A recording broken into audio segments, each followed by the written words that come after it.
सारी संगत आज सो गई है क्या? जय गुरु जी, शुक्राना गुरु जी। आइए संगत का लख लख शुक्राना। आज सुमन आंटी के घर पर गुरु जी आए। गुरु जी इम्तिहान तो लेते ही हैं सुमन आंटी, ये तो सबके ही साथ है।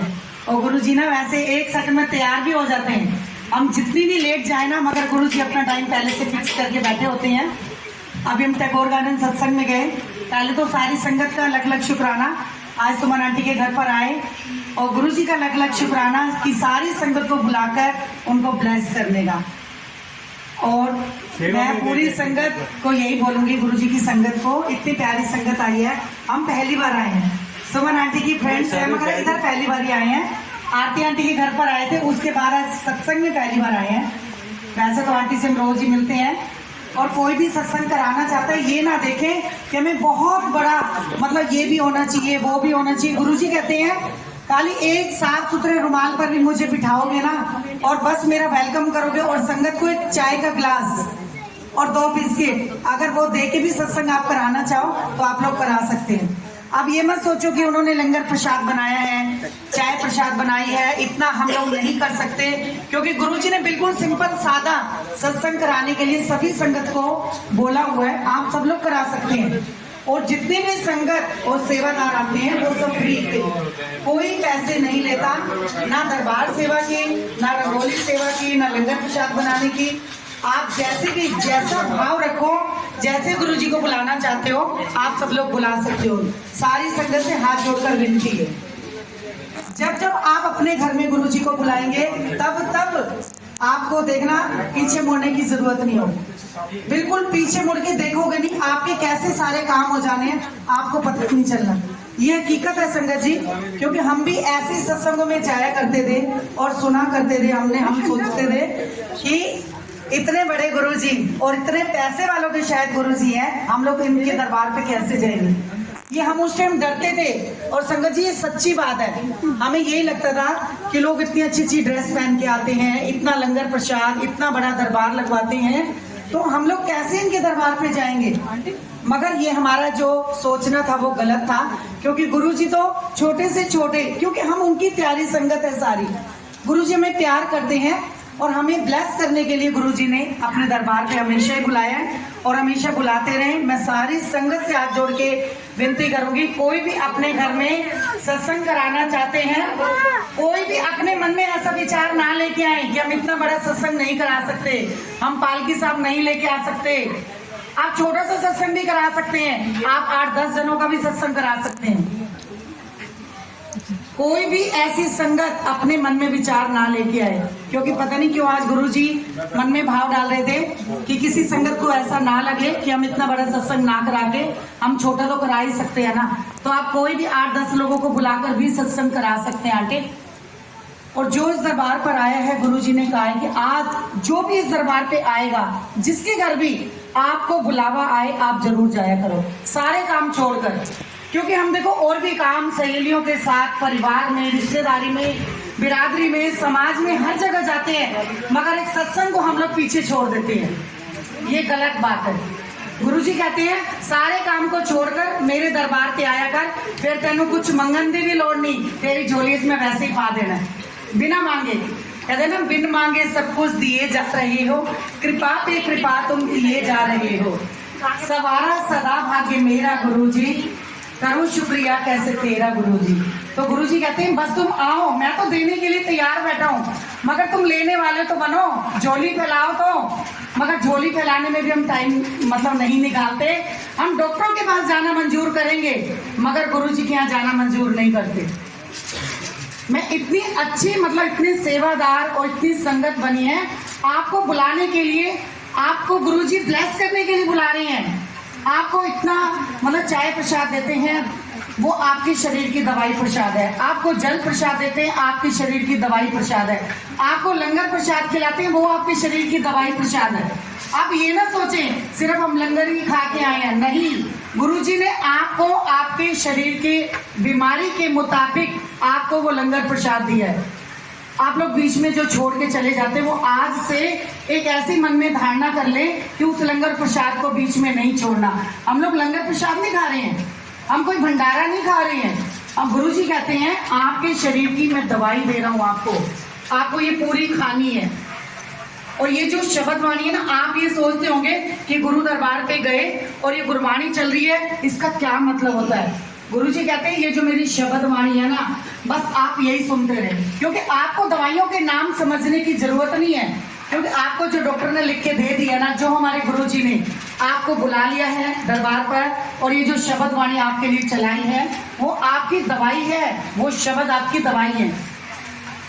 आपको ये जो गुरबाणी के शब्द सुनाई देते हैं ना, इनको धीरे धीरे आप शब्दों को समझे। आप ये ना सोचे कि ये तो पंजाबी में बोल रहे हैं और हमें समझ में नहीं आएंगे, ये आपको धीरे धीरे समझ में आएंगे। जैसे आप डॉक्टर से दवाई लेने जाते हो ना, वो धीरे धीरे हमें वो दवाइयाँ समझ में आ जाती हैं। ऐसे ही गुरुजी के शब्द है जो आपको धीरे धीरे सब कुछ समझ में आ जाएगा कि हम ये कौन सी दवाई खा रहे हैं। ये गुरुजी ने आपको दवाई, इतना प्यारा दरबार ब्लेस किया है, इतना प्यारी संगत, और इस जो संगत के दर्शन भी कर लेता है ना, उसका भी बेड़ा पार है। गुरुजी कहते हैं मेरे दरबार पे एक बार आके देखो, आपको डॉक्टरों के पास, हॉस्पिटलों में जाने की बिल्कुल भी जरूरत नहीं पड़ेगी। ये गुरुजी का दावा है और गुरुजी की संगत भी यही सत्संग हर जगह शेयर करती है कि हमारे साथ गुरुजी ने क्या मेरिकल किया। हर आदमी यही तो बोलता है आकर कि गुरुजी ने हमारे साथ क्या मेरिकल किया। हम लोग अभी 2 दिन पहले टैगोर गार्डन सत्संग में गए। हम जितने भी सेवादार हैं, हमें कोई कहीं भी किसी भी संगत में बुलाता है, हम लोग सब जिसकी जैसे गुरुजी की मर्जी होती है, हमारी कोई औकात नहीं, ना हमारी मर्जी के ऊपर डिपेंड करता है, ये गुरुजी के ऊपर डिपेंड करता है कि वो किस संगत को, किस सेवादार को और किस सत्संग में बुलाना चाहते हैं। तो गुरुजी ने हमें उस दिन मतलब आज्ञा तो हुई थी 3 संगत के लिए, क्योंकि ना किसी टैगोर गार्डन में उन्होंने अपने टेंट में सत्संग और पूरी गली वालों ने मिलके कराया था और उसमें सारे सेवादार थे। मैं आज सबकी कंफ्यूजन दूर कर देती हूँ। तो मन में आया कि लोकेश अंकल ने उनको क्यों मना किया या उनको मना क्यों किया। उनको नहीं, लोकेश अंकल ने मना नहीं किया था कि भाई उनके जो जितने भी सेवादार थे वो ऑलरेडी वो सेवा करने वाले थे। फिर भी अंकल ने बोला कि 2-3 जने आ जाओ भाई हमारे साथ, चलो भाई वहाँ सेवा करेंगे। बाकी गुरुजी की मर्जी होती है। पर सब आंटियों के फोन आ गए, राधा आंटी आप जा रहे हो? मैंने कहा हाँ। तो कहने लगे कि हम भी चलेंगे। हमें लोकेश अंकल ने फ़ोन क्यों नहीं किया, मैसेज क्यों नहीं किया, हमें आने क्यों नहीं दे रहे। ये गुरुजी की मर्जी थी, ना ही लोकेश अंकल की ना राधा आंटी की कोई मर्जी नहीं थी। मगर फिर भी मैंने गुरुजी को बोला आज संगत लेके तो जा रहे हैं हम लोग सेवादार, आगे कहीं जुतियाँ ना पड़वा देना, क्योंकि बिना बुलाए हम लोग जा रहे हैं। तो गुरुजी आप खुद लेके जा रहे हो, हम लोग नहीं जा रहे। मैं एक जाऊँगी तो हम लोग सभी जाएंगे। तो इतना मेडिकल उस दिन गुरुजी ने किया, मतलब वो हमारे पास कहते हैं ना निशब्द हो, कोई शब्द नहीं है गुरुजी के लिए। उस दिन इतना बड़ा मेडिकल हुआ, हमने जितनी भी सेवा, जाते ही हमें सेवा मिल गई। देखो, जबकि उनके पूरी कॉलोनी वाले, गली वालों ने मिलके सत्संग कराया था, मगर हम 7 लोग गए थे, 7 आंटियां सत्संग में गई थी, 8वें हमारे लोकेश अंकल। तो हमें सबको एक एक करके सबको सेवा मिली, जबकि उनके भी सेवादार होने के बावजूद भी हमें गुरुजी ने बुलाना था ना और सेवा बख्शनी थी। आप सेवा में हमें कोई संकोच नहीं करना, ना ही सत्संग शेयर करने में कोई संकोच करना चाहिए। ये गुरुजी की मर्जी होती है। आप आए हो, आप ब्लेस हो रहे हो, हम खड़े हैं गुरुजी के आगे, किससे शर्मा रहे हैं? अपने माता पिता से, क्या मेन संगत से? ये हमारी सारी बहनें तो हैं, ये हमारे सारे बहन भाई, हमारा परिवार ही तो है, फिर हम शर्माना हमारे किस लिए? तो इसलिए जिसके साथ भी गुरुजी मेडिकल करते हैं, आप लोग संगत में आके अपना संदेश रखा करो कि मेरे साथ गुरुजी, क्योंकि आपको देख देख कर और भी संगत तैयार होती है, घर से निकलती है।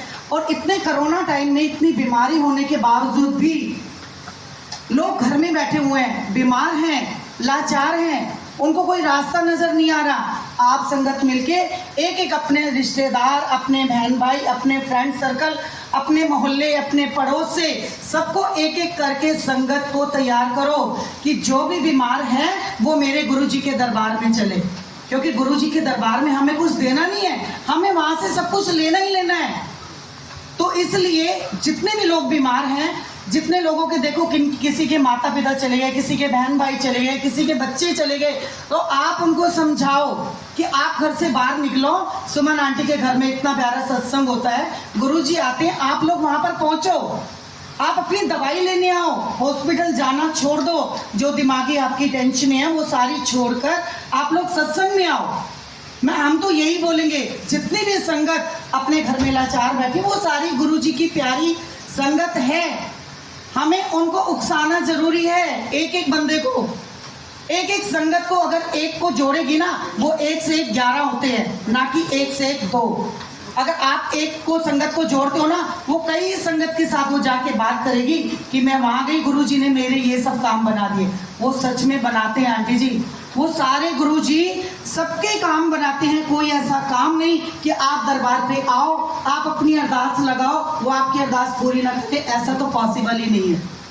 और हमेशा गुरुजी कहते बस तुम्हें आना है, सारे काम छोड़कर एक संदेश कि गुरुजी के सत्संग में आंटी ने बुलाया है। आपको किसी के जरिए, किसी के थ्रू आपको मैसेज पहुंचता है कि सुमन आंटी के घर में सत्संग है, या किसी भी आंटी के घर में, आप लोग कोशिश करिए। अपने डॉक्टरों के पास ना, हमारा बच्चा पढ़ता नहीं है, हमारे अंकल हमारी बात नहीं मानते, हमारे बच्चे हमारी बात नहीं मानते, हमारे पड़ोसी से लड़ाई झगड़ा है, हमारे रिश्तेदारों से हमारी बात नहीं बनती, आप गुरुजी के आगे अरदास करो, वो सबकी बातें भी बनाएंगे। अपने बच्चों को भी वो ऐसी बुद्धि देंगे कि आप बार बार सत्संग में जाना स्टार्ट कर दो। ये गुरु जी का वादा है और ये संगत का भी दावा होता है कि जैसे हमारे काम सारे हुए हैं, वो गुरु जी सारी संगत का भी काम बनाए। ऐसा हम गुरु जी से बिल्कुल प्रॉमिस चाहते हैं। गुरु जी आप सारी संगत को ब्लेस करें, और जितने भी संगत आना चाहती थी या इस मौसम में नहीं आ पाई, उनको भी गुरु जी आप ब्लेस करना, क्योंकि भाव होता है, आना तो चाहते हैं मगर मौसम बहुत ठंडा है, ये भाव भी गुरु जी स्वीकार करते हैं। ये भाव मन से बना के देखो, सत्संग में आके देखो। आंटी सच बोल रही हूँ, मेरे साथ इतने मेडिकल हुए लाइफ में, इतने मेडिकल, शायद मैं अपने शरीर से इतनी परेशान थी, या अपने घर में बहुत सारी टेंशनें हर इंसान की लाइफ में होती है, मगर आप सत्संग में आना जाना ना छोड़ें। जितनी बार आप जल प्रसाद लेंगे गुरु जी का, जितनी बार आप चाय प्रसाद लेंगे, जितनी बार आप लंगर प्रसाद देंगे, उतनी बार आपके शरीर की सारी बीमारियां दूर हो जाएंगी। ये सच में आंटी, कोई भी इस चीज को इग्नोर ना करे। मैं तो संगत से हाथ जोड़कर विनती करूंगी, आप बार बार गुरु जी दरबार पे आइए। आप अपने एक मिनट रिश्तेदार में मत जाइए, किसी के घर चुगली चाटी निंदा बुराई करने के लिए हम सब जगह पहुंचते हैं, वहां ना जाकर एक बार बड़े मंदिर सुमन आंटी बस लेके जाती हैं, आप अपने 100-150 रुपए क्यों ना देखें, वो शायद 100-150 रुपए आपकी लाखों रुपए की जिंदगी बचा सकते हैं। कि आप डॉक्टरों के पास नहीं गए हो, आपके शरीर की एक एक बीमारी को गुरुजी दूर करेंगे। जल प्रसाद पीने से, गुरुजी के दरबार जाने से, आप उस 150 रुपए लगा के तो देखो एक बारी, फिर आके दोबारा अगली बार जो सत्संग होगा गुरुजी का, आप कम से कम इसी लाइन में से ना कम से कम 20 संगत तैयार हो जाएंगी गुरुजी का सत्संग शेयर करने के लिए। ये मेरा वादा है और मेरा दावा भी। इतनी संगत तैयार हो जाएगी कि आंटी पिछले महीने जो राधा आंटी हमें बोल के गई थी, हम लोग गुरुजी के दरबार पे गए, इस महीने में हमारे इतने काम हो गए, आंटी पीछे मुड़ के देखने की जरूरत नहीं पड़ेगी। जो गुरु दरबार पे पहुंच गए, हमें भी ऐसे ही सुनने को मिलता था। और हम सारी संगत का, जो आज इतने प्यारे सेवादार जो इतनी बड़ी सेवा करते हैं, और उनको घर से, हमें कभी हमारे घर वालों ने, अंकल ने या बच्चों ने ये नहीं पूछा कि तुम कहाँ से आ रहे हो, क्योंकि हमारे माथे पे ना ऐसा गुरुजी ने प्यारा सा चंदन तिलक लगा दिया है, और पता है कि घर वाले बोलते ये सेवा से ही आ रही होंगी। कभी उन्होंने ये नहीं पूछा इतने पैसे लगा के तुम कहाँ जा रही हो। अपने आप आंटी पर्स में पैसे आ जाते हैं, अपने आप हमारे बच्चे दे देते हैं, अपने आप हमारे ऐसे काम बन जाते हैं कि हमारे पास इतने नोट पैसे तैयार हो जाते हैं सत्संग में जाने के लिए। आप अपनी सेवा रखो, यहाँ तो कोई आपको 1 रुपया भी नहीं चढ़ाना, आके जल प्रसाद नहीं ले सकते, क्या मत्था नहीं देख सकते, क्या आप चाय प्रसाद लंगर प्रसाद नहीं खा सकते, इतना तो कर सकते हो। बड़े मंदिर के एक चक्कर काट के आ जाओ, आपको ना हॉस्पिटलों के और ना कहीं के भी चक्कर काटने की, ना कोर्ट ना कचहरी, गुरुजी खुद जज बनते हैं, गुरुजी खुद वकील बनते हैं, गुरुजी खुद क्लाइंट बनते हैं। ये सारी बात मेरे साथ मेडिकल हो चुका है। इतना बड़ा मेडिकल जिंदगी में, ये 2 साल, ये 23 जनवरी को अब 2 साल हो गए हैं। गुरुजी ने मेरे साथ इतना मेडिकल किए हैं कि मैं मतलब जितना शुक्राना करूं गुरुजी का उतना कम है। तो मैं चाहती हूँ आयु संगत भी ऐसे शुक्राने बार बार इस सत्संग में आके करे। जय गुरु जी, शुक्राना गुरु जी, भूल चूक माफ करना गुरु जी, शुक्राना। जय गुरु जी।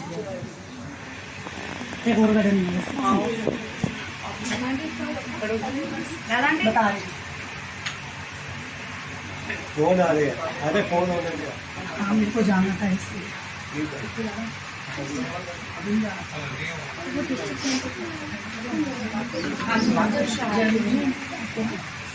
जी बोलो ही शुक्राना गुरु जी, लव यू गुरु जी। अभी आंटी ने आपको टैगोर गार्डन का जो बताया है उसके बारे में मैं आपसे शेयर करना चाहती हूँ। हम ना दिल्ली फ्रेंड माइक लेंगे, माइक बैठा लेना। जय गुरु जी।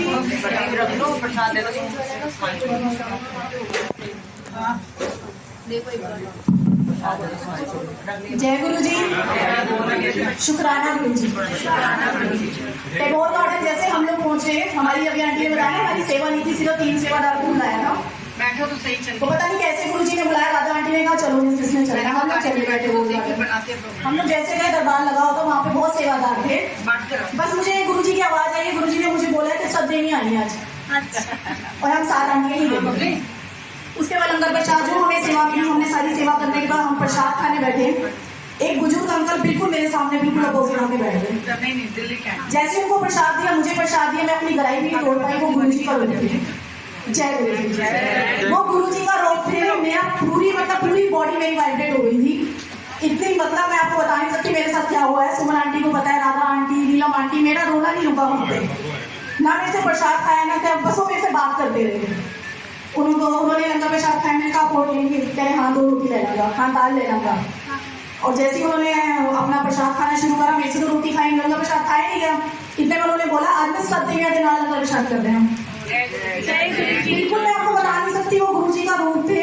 आप मेरे साथ जितने गए थे अगर वो शेयर करेंगे तो हम उनसे मुझे मेरा क्या हाल था, मेरी पूरी मैं बता नहीं सकती। जय गुरु जी। जय गुरु जी। उस दिन पता नहीं क्या गुरु जी ने ब्लेस करा मेरे को, मैं अभी भी मेरी बॉडी में आपको बता रही हूँ ना, अभी भी कांप रही है, बुरी तरह कांप रही है। और फिर उसके बाद मैंने अपने हस्बैंड को फोन करा, तो उन्होंने कहा सही में, मैंने कहा हाँ, कह रहे जय गुरु जी।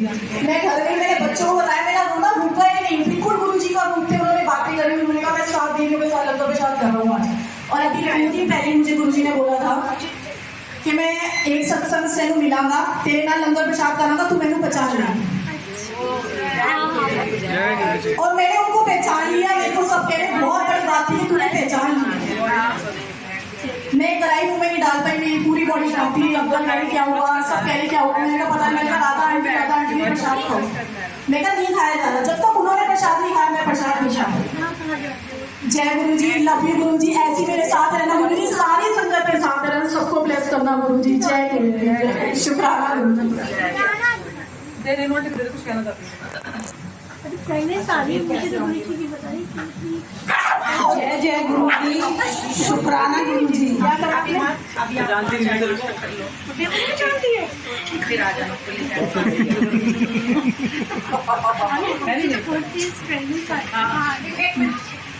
जय गुरु जी, शुक्राना गुरु जी। मैं सभी संगत से अरदास करती हूँ कि प्लीज मेरे बेटे के लिए प्रेयर कीजिए। उसने एमबीए का एग्जाम दिया था, वो क्लियर हो गया उसका। उसकी तमन्ना है आर्मी ऑफिसर बनने की, कि मेरे हस्बैंड भी आर्मी ऑफिसर है, तो उसका सपना है कि मम्मा मैं भी आर्मी ऑफिसर बनूं।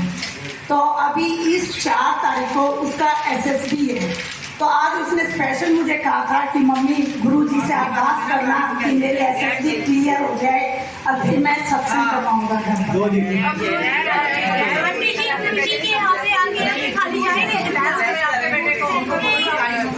गुरु जी आपसे तहे दिल से अरदास करती हूँ कि बेटे का सपना जरूर पूरा करना। जैसे ही सपना पूरा होगा मैं उसी टाइम सत्संग करूंगी गुरु जी। आज बेटे ने भी बोला है मुझे। जय गुरु जी, शुक्राना गुरु जी, लव यू सो मच गुरु जी। कोई और करना चाहता है सत्संग शेयर?